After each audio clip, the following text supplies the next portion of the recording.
কাকে নিয়েছো বলো তো? হ্যাঁ, বলো তুমি কাকে নিয়েছো, তুমি বলো, তুমি কাকে নিয়েছো বলো তো?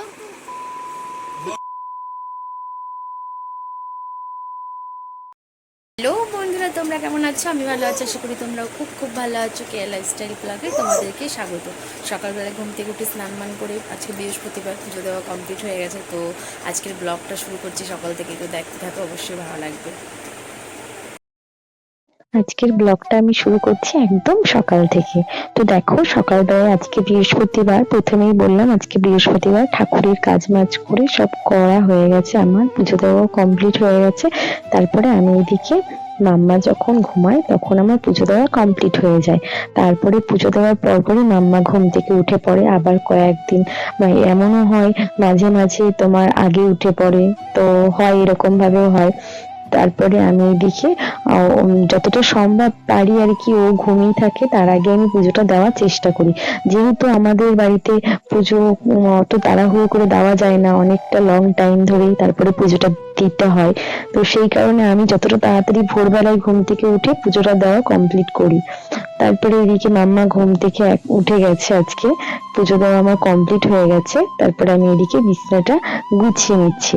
আর যেহেতু আমাদের মেয়েদের সারাদিনটা আমাদের ঘরেই কাটাতে হয় বেশিরভাগ সময়, তো সেই কারণে বিছনা মিছনা একদম পরিপাটি প্রত্যেকটা মেয়েদেরই, আমি জানি যে প্রত্যেকটা মেয়েদেরই এরকম ঘর পরিপাটি করে রাখতে বেশি ভালো লাগে। তো আমিও তাই সকালবেলায় ঘুম থেকে উঠে এখনো জানলা মানলা খুলিনি, তো আমি ঘরের লাইটেই ব্লগটা শুরু করেছি। আমি জানি না কেমন লাগছে, তোমরা বুঝতে পারছো কিনা। তো জানলা মানলা খোলা হয়নি, তো বৃষ্টি পড়ছে, একটা ম্যাচম্যাচে ব্যাপার ছিল, তো সেই কারণে। তারপরে আমি এদিকে জামা প্যান্ট গুলো কালকে ভেজা, তো শুকিয়ে গেছে আজকে, তো ফ্যানের হাওয়া এগুলো রেখে একটু শুকানো হয়। তারপরে তোমার বৃষ্টি হচ্ছে, তো সেই কারণে এবার 2 দিনের জিনিস শুকাচ্ছে এরকম ভাবে, যেহেতু প্রচুর রোদ নেই। তো তো সেই কারণে সকালবেলায় শুকিয়েছে, যেহেতু 10টার আগেই শুকিয়ে গেছে, আজকে রোদ দিয়েছে খুব সুন্দর। তারপরে আমি এদিকে সব গুছিয়ে রেখে দিচ্ছি, ভাঁজ করে রেখে দিচ্ছি। আমি তারপরে সব এক একটা করে আলাদা আলাদা করে রাখবো। আর যেহেতু প্রত্যেকটা জামা প্যান্ট আমি সব আলাদা আলাদা করে রেখে দিই, তাহলে কি হয় বলতো, তাহলে আমাদের সুবিধা হয়। আমার মাম্মার জামা প্যান্ট সব আলাদা, তারপর আমার গুলো, আমার হাজবেন্ডের গুলো সবই আলাদা করে রেখে দিই। তারপর আমার বিছনাটা এই যে গোছানো হয়ে গেছে, পরিপাটি হয়ে গেছে। তো দেখতেই পাচ্ছ, তো সকালবেলা এটা পুজো দেওয়ার পরে এটাই আমার ফার্স্ট কাজ থাকে। তো এটা কাজ করা কমপ্লিট হয়ে গেছে। আজকে সকালবেলায় ঘুম থেকে উঠেছি জানো তো, প্রচুর সকালে, তোমার ভোর 5টাও বলতে পারো। তারপরে আমি এদিকে গুছিয়ে জামা প্যান্ট গুলো সব রেখে দিচ্ছি, কেন তখনকার কাজ তখনই করে রাখছি। আর যেহেতু মাম্মা যদি খাটের উপর ওঠে তাহলে আবার জামা প্যান্ট ভাঁজ করা গুলো সব আবার এলোমেলো করে দেবে, তো সেই কারণে আগেই করে নিচ্ছি, যাতে গুছিয়ে রেখে দিচ্ছি, ও যাতে হাত না দিতে পারে। তো প্রত্যেকটা জিনিসই গুছিয়ে গুছিয়ে রেখে দিই। তারপরে ওই মিটকেস খুলতে শিখে গেছে এখন, নিজে খুলে সবকিছু জামা প্যান্ট বের করে নেয়।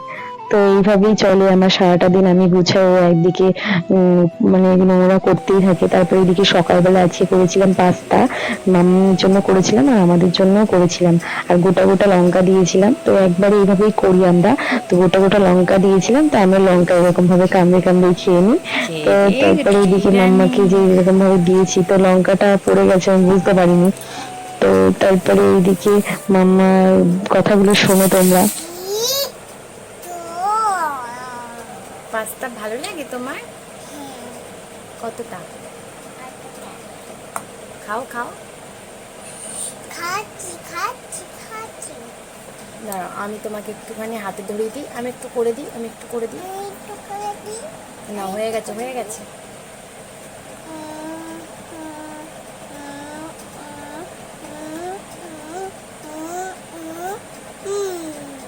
খেয়ে বলো কেমন হয়েছে।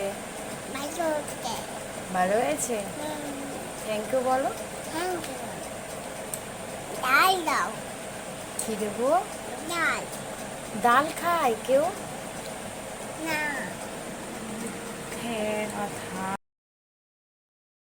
তারপরে এদিকে তোমাকে বললাম আমি সারাদিন ঘর পরিষ্কার করতেই থাকি, তোমাদেরকে বললাম যে সারাদিন ঘর পরিষ্কার করতেই থাকে, এদিকে নোংরা করতেই থাকে। তারপরে দুপুরে আজকে মেনুতে ছিল তোমার দেখতে পাচ্ছ চিকেন কষা। আর চিকেন কষাটা আজকে খুব রিচ হয়ে গেছিল, তো খুব ভালো লাগছিল রিচ হলেও। তারপরে এদিকে ছিল মোচার তরকারি, খুব সুন্দর লাগছিল মোচার তরকারিটা। তারপরে এদিকে উচ্ছে আর আলু তোমার ভাজা ছিল। আজকের মেনুটা কিন্তু জাস্ট দুপুরবেলায় জমে গিয়েছিল। চিকেন কষা, গরম ভাত, তারপরে ছিল লেবু, তারপরে ছিল মোচার তরকারি, তারপরে ছিল উচ্ছে আলু চচ্চড়ি টাইপের বলতে পারো, কালো জিরে শুকনো লঙ্কা ফোড়ন দিয়ে ভাজা। তারপরে এদিকে আমি খাওয়া দাওয়া করে বিকেল বেলায় ঘুম টুম দিয়ে মাম্মা উঠেছিল, তো আলমারিটা একটুখানি গুছাচ্ছিলাম। তো অনেক কিছু বাইরে ছিল, তো সেই জন্য গোছাচ্ছিলাম। তো তারপরে দেখছো পাচ্ছ মাম্মা সব টেডি গুলো দেখতে পেয়েছে। তো দেখতে পাওয়ার পরে বলে কি আমার টেডি দাও। তারপরে আমি একটু একে একে বার করে দিলাম, এগুলো না ওর বার্থডে তে পেয়েছিল। তো অনেকগুলো টেডি পেয়েছিল, তো সেই কারণে আমি কিছু টেডি রেখে দিয়েছিলাম, আর কিছু টেডি তোমার ওকে দিয়েছিলাম। তো ও যেগুলো খেলে আর কি ছোট ছোটই দিয়েছিলাম, বড়গুলো রেখে দিয়েছি। বড়গুলো রেখে দিলে কি হবে, ও যখন বড় হবে তখন একটু বড় হবে তখন বুঝতে পারবে, তাহলে অতটা নোংরা হবে না। এখন যেমন নিয়ে সব বাইরে চলে যাচ্ছে, তখন তো আর সেটা নেবে না, তাই তো বুঝতে পারবে। আর টেডি ধোয়া কিন্তু খুব টাফ একটা ব্যাপার। তো সেই কারণে আমি বড় টেডি গুলো সব রেখে দিয়েছি গুছিয়ে আলমারিতে। কয়দিন পরে আরেকটু বড় হোক আমি সব বের করে দেব। তো ছোট ছোট গুলো যেগুলো আছে সেগুলো আমি ওকে বার করে দিয়েছি, এগুলো সব ওর বার্থডে তে পেয়েছিল। তো আজকে সকালবেলায় ভাবছিলাম যে ব্লগটা শুরু করব, তা কোথা থেকে শুরু করব, প্রতিদিনই ভাবি, এরকম একটা ভাবনা আমার মধ্যে থাকে। তারপরে আমি ভাবলাম যে না, ঠাকুরের নাম করে আজকে সকালবেলায় ব্লগটা শুরুই করি, দেখি না কতদূর করতে পারি না করতে পারি। তো আমি এখন এডিট করতে বসেছিলাম, তো দেখছি না ঠাকুরের নাম করে ব্লগটা শুরু করলাম, তো ব্লগটা মোটামুটি আমি ভালোই করতে পারলাম। জানি না কতটুকু কেমন তোমাদেরকে ভালো লাগলো, কিন্তু আমি তো ভাবলাম যে না আজকে একটু করি। 2-3 দিন ব্লগ আমি দিতেও পারিনি যেহেতু একটু সমস্যার কারণে। তারপরে এদিকে দেখতে পাচ্ছ মাম্মা তো খুব আনন্দে আত্মহারা হয়ে গেছে টেডি গুলো পেয়ে। এবার আমি তো ভাবছি টেডি গুলো আমাকে আলমারিতে ঢোকাতে দেবে তো আদৌ, নাকি নিয়ে রেখে দেবে, এটাই ও করে সব সময়।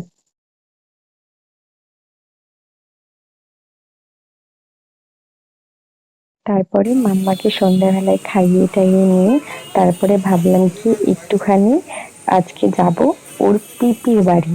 তো দিদির বাড়ি যাচ্ছি, তো সেই উদ্দেশ্যেই বেরোলাম। দেখতে পাচ্ছ কেমন বৃষ্টি, তো বৃষ্টিতে একটুখানি ভিজে গিয়েছি আমরা। তারপরে মানে বলল, মাম্মামের পাপা বলল তো যে আর একটু যেতে গেলে পুরোপুরি ভিজে যাব, তারপরে মেয়েটার জ্বর আসবে।